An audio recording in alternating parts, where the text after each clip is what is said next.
A new book by legendary journalist Bob Woodward has ignited a new controversy over Donald Trump. According to the book, Trump and Russian leader Vladimir Putin have spoken with each other several times since Trump left office. And they spoke repeatedly before Trump left office in calls the Trump administration never publicly disclosed. Here's a report from CNN. The book reveals phone calls never before revealed between Trump and Putin, including a verbatim conversation where they discuss that Trump secretly sent to Putin scarce COVID testing machines for his personal use. Putin, please don't tell anybody you sent these to me. Trump, I don't care, fine. Putin, no, I don't want you to tell anybody because people will get mad at you, not me. They don't care about me. Woodward also writes that a top Trump aide, Pamela, told him that Trump had as many as 7 phone calls with Vladimir Putin post-presidency since he left office. Donald Trump, by his own admission, has had a close relationship with Putin for years. In the 2016 presidential campaign, Trump publicly urged Russia to find and transmit missing emails deleted by Hillary Clinton. Trump said, "Russia, if you're listening, I hope you're able to find the 30,000 emails that are missing." U.S. intelligence agencies later determined that Russia had meddled in the 2016 election to help Trump, although special counsel Robert Mueller found it did not amount to a criminal conspiracy between the Trump team and Russia.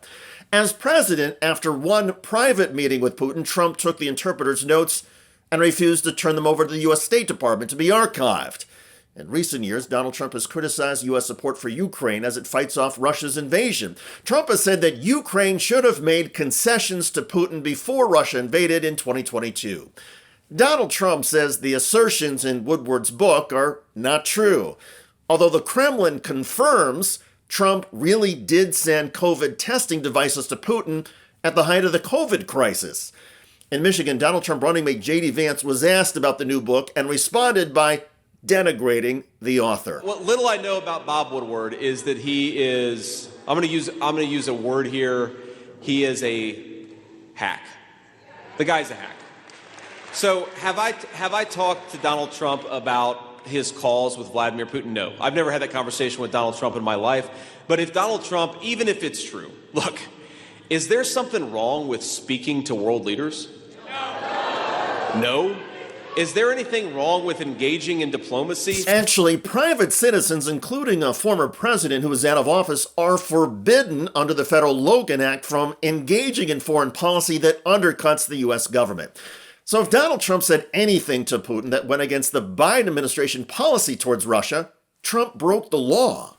In other words, if Donald Trump and Putin were talking about the weather, that's fine.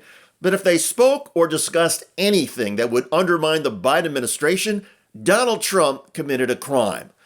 Unfortunately, the Logan Act, which was enacted in 1799, has rarely been enforced.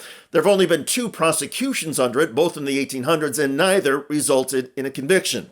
Still, the Trump-Putin conversations certainly look unseemly and underscore allegations that Donald Trump is beholden to Moscow. New York Times White House reporter Peter Baker once served as Moscow bureau chief for the Times. He offered his assessment recently on MSNBC and noted to anchor Katie Tour that some of the Woodward reporting is vague. In relation to Donald Trump lobbying Republicans not to give Ukraine money, was it around that same time? Woodward doesn't say. He says the one call he specifically references took place in early 2024, and that's as specific as it gets in the book. So we don't have any dates for any of the other calls, if there were, in fact, other calls. Trump has said repeatedly that Putin is a genius, that he can solve the war in less than 24 hours, even before Inauguration Day if he's elected, and essentially has said he doesn't really seem to care too much whether Ukraine wins. The terms he and his running mate have seemed to focus on as a possible negotiating basis for a peace deal would involve Russia keeping all of the land in Ukraine that it is illegally seized by force, and Ukraine giving up any hopes of joining NATO and declaring its neutrality, giving a guarantee, in effect, to Russia. Those are, of course, terms that Putin would certainly like. Again, we don't know, what took place, if anything in these conversations that might have taken place between Trump and Putin, but it raises new questions. And the questions are being raised less than a month before the U.S. presidential election. So will Bob Woodward's book move the numbers? Maybe.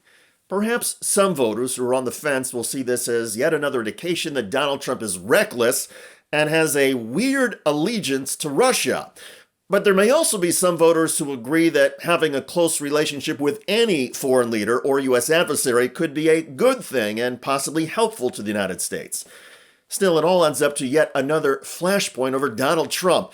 And those deep divisions keep coming. By the way, former Republican House Speaker Kevin McCarthy recently embarrassed the Trump campaign by letting the truth slip out. There's a correlation between raising money and winning races. While Republicans hold a slim majority in the House, they're being badly outspent for this fall.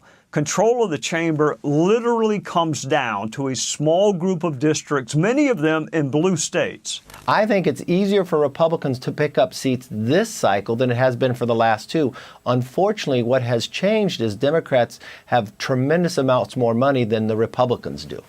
And we're in the majority. Check out that video at the link below. I'm David Shuster. Thanks for joining us.